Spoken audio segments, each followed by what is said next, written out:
어제 환자 160여 명이 입원해 있는 부산의 한 요양병원에서 불이 나 하마터면 큰 인명피해로 이어질 뻔했습니다. 불에 잘 타는 건물 외장재를 사용했는데 강화된 건축물 안전 규정을 적용받지 않는 곳은 화재에 취약할 수밖에 없습니다. 신건 기자가 취재했습니다.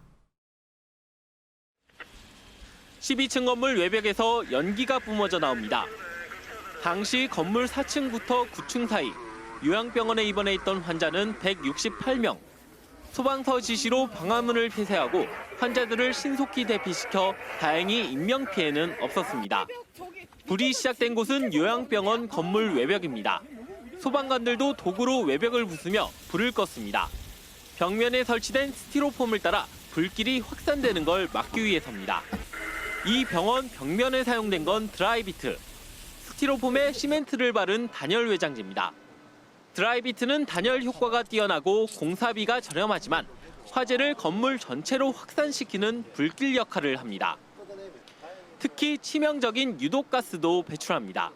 처음에 저희들이 현장에 도착했을 때 불은 외부에 나고 드라이비트 내부에 스티로폼이 타고 있었지만은 유독가스가 내부로 이렇게 다 타고 들어오고 있는 상황이었습니다. 그래서 2015년 130여 명의 사상자를 낸 경기도 의정부 화재 이후 6층 이상의 건물 외벽에는 드라이비트 사용이 금지됐습니다.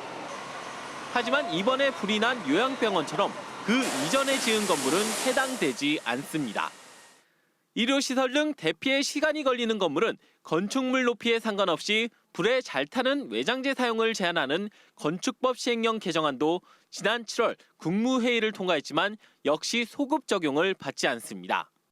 기존 건축물은 외장재를 다 뜯어내고 다시 공사를 해야 하기 때문에 규제 대상에서 빠져 있을 경우 여전히 화재 위험에 노출돼 있습니다. 외벽 자체의 드라이비트를 다 뜯어서 현 기법으로 하기에는 병원의 재정상 문제가 심각해서 현재는 하고 있지는 못하고 있습니다. 부산의 요양병원은 170여 곳. 부산시는 화재에 취약한 외장재를 사용하고 있는 건물의 현황조차 파악하지 못하고 있습니다. KBS 뉴스 신건입니다.